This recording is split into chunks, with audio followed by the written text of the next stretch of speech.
Hello guys, പുതിയൊരു വീഡിയോയിലേക്ക് എല്ലാവർക്കും സ്വാഗതം. ഇന്നത്തെ ഞെട്ടിക്കുന്ന വാർത്ത വലിയ ഞെട്ടലൊന്നും ഇല്ല. ഇതല്ല, ഇതിന്റെ അപ്പുറം ഇവിടെ സംഭവിക്കും. ഇനിയും ഒരുപാട് ആൾക്കാരുടെ പേരുകൾ പുറത്തു വരാനുണ്ട്. സംഭവം വേറൊന്നുമല്ല, മലയാളത്തിലെ പ്രമുഖ ഡയറക്ടേഴ്സ് ആയ ഖാലിദ് റഹ്മാൻ ആൻഡ് അഷ്റഫ് ഹംസ, ഈ അവരോടൊപ്പം തന്നെ ഇവരുടെ ഒരു സുഹൃത്തായിട്ടുള്ള ഷാലിഖ് മുഹമ്മദ് എന്ന് പറയുന്ന ഒരു വ്യക്തിയെയും കൂടി, ഇവരെ മൂന്നെണ്ണത്തിനെയും കൂടെ ഫ്ളാറ്റിൽ നിന്ന് ഹൈബ്രിഡ് കഞ്ചാവ് വലിച്ചതിന് പൊക്കിയിട്ടുണ്ട്. തൊണ്ടി മുതൽ അടക്കമാണ് പൊക്കിയിരിക്കുന്നത്. എറണാകുളം ഗോശ്രീ പാലത്തിനടുത്തുള്ള ഫ്ളാറ്റായ Purva Grand flat number 506 number റൂമിൽ നിന്നാണ് മൂന്നെണ്ണത്തിനെയും കൂടെ പൊക്കിയിരിക്കുന്നത്. പൊക്കിയ സമയത്ത് തന്നെ ഖാലിദ് റഹ്മാൻ പറഞ്ഞ കാര്യം, എന്റെ പൊന്നു സാറേ, ന്യൂസുകാരെ മാത്രം അറിയിക്കരുത് എന്നാണ്. അവർ ക്ഷമിച്ചിരിക്കുന്നു. ആ 2 വരിയിൽ പരിപാടി അങ്ങ് തീർത്ത്. ഈ ഷൈൻ്റെ പല ഇന്റർവ്യൂ കാണുമ്പോൾ തന്നെ നമുക്ക് മനസ്സിലാവും, ഇവൻ വീട്ടിൽ കൂട്ടിയിട്ട് കത്തിക്കുകയാണെന്ന് തോന്നുന്നു. അല്ലെങ്കിൽ എനിക്ക് തോന്നുന്നു വാട്ടർ ടാങ്കിനകത്ത് പൊടി കലക്കുവാണെന്ന് തോന്നുന്നു. കാര്യം ഇവരുടെ വീട്ടിലെ എല്ലാണ്ണവും കിളിപോയ ടീംസാണ്. ഒരു അനിയൻ എന്ന് പറയുന്ന ഒരുത്തനുണ്ട്, അവനെന്ത് ഇവനേക്കാളും കിളി പറഞ്ഞു ഒരുത്തൻ.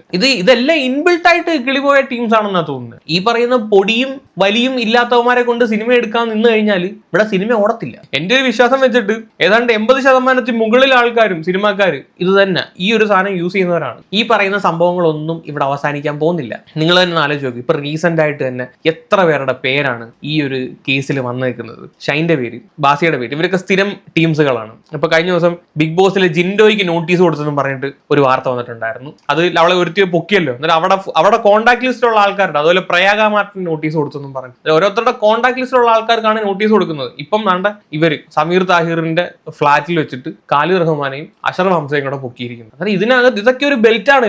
ബെൽറ്റിനകത്ത് ഞാൻ എത്ര പേരുണ്ടെന്ന് അന്വേഷിച്ചാൽ പോലും കിട്ടത്തില്ല. ചിലപ്പോൾ ഇവന്മാരെയൊക്കെ അറസ്റ്റ് ചെയ്ത് കഴിഞ്ഞാൽ കൊണ്ടിടാനുള്ള ജയിൽ പോലും ഇവിടെ ചിലപ്പോൾ തികയെന്ന് വരത്തില്ല. അത്രത്തോളം ആൾക്കാർ ഇതിനകത്ത് ഉണ്ടാവുന്നതാണ് എനിക്ക് തോന്നുന്നത്. ഇതൊന്നും ഇവിടെ അവസാനിക്കാൻ പോകുന്നില്ല. സിനിമ എന്ന് പറയുന്ന ഒരു സാധനം ഉള്ളിടത്തോളം കാലം ഇവിടെ പെണ്ണുപിടിയും പൊടിയടിയും ഉണ്ടായിരിക്കും. ഇവന്മാരെയൊക്കെ ഡി അഡിക്ഷൻ സെന്റർ എല്ലാം കൊണ്ടിടാൻ പറ്റുമോ? കാര്യം എല്ലാത്തിനോടും പൊക്കിക്കൊണ്ടിട്ട് കഴിഞ്ഞാൽ ഡി അഡിക്ഷൻ സെന്റർ പോലും തികയത്തില്ല. അത്രത്തോളം ടീംസിനകത്ത് ഉണ്ടാവും. മാത്രമല്ല സിനിമയ്ക്ക് അകത്ത് നിൽക്കുന്ന അല്ലെങ്കിൽ ഈ സിനിമ സംഘടനകളുടെ തലപ്പത്തിരിക്കുന്ന ഏവമാർക്ക് പോലും ഇതൊന്നും ഇവിടുന്ന് ഈ സിനിമയിൽ നിന്ന് തുടച്ചു നീക്കണം എന്നുള്ള ഒരു ആഗ്രഹമില്ല.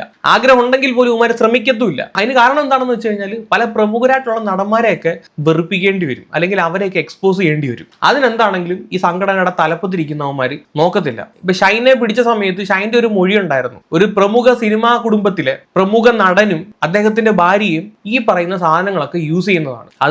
അത് വന്നതിന് ശേഷമാണ് ഷൈനോട് ഞങ്ങൾ ക്ഷമിച്ചിരിക്കുന്നു എന്നും പറഞ്ഞ് ഷൈനെ അങ്ങ് വിട്ടത്. അതാ പറഞ്ഞ് ഈ സംഘടനകളുടെ തലപ്പത്തിരിക്കുന്നവന്മാർക്കൊക്കെ എല്ലാം അറിയാവുന്നവന്മാരാണ്. ഇവന്മാര് കണ്ണടച്ച് നമ്മളെ പൊട്ടന്മാരാക്കുക. ഇവന്മാരെ കൊണ്ട് ഒരു ചുക്കിനും ചുണ്ണാമിനും കൊള്ളത്തില്ല. ഇവന്മാരെ നടപടി എടുക്കത്തുമില്ല ഇവർക്കൊന്നും. അല്ലെങ്കിൽ പിന്നെ എന്തുകൊണ്ട് സിനിമാ സെറ്റുകളിൽ പോലീസിന്റെ സർച്ചിങ് ഇവർ അനുവദിക്കുന്നില്ല? സിനിമാ സെറ്റിൽ പോലീസിന്റെ സർച്ചിങ് അനുവദിക്കത്തില്ല. കാര്യം എന്താ? സെർച്ച് ചെയ്യാൻ പോലീസ് വന്നു കഴിഞ്ഞാൽ പിന്നെ അഭിനയിക്കാനും സംവിധാനം ചെയ്യാനൊന്നും ആരും കാണത്തില്ല. ഇവിടെ എല്ലാത്തിനും തൂക്കിയെടുത്തോണ്ട് പോകേണ്ടി വരും. അതാ അവസ്ഥ. കൂടുതലൊന്നും എനിക്ക് ഇവർ പറയാനില്ല ഗൈസ്.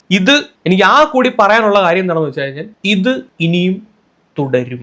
അപ്പൊ ശരിയെങ്കിൽ ബൈ.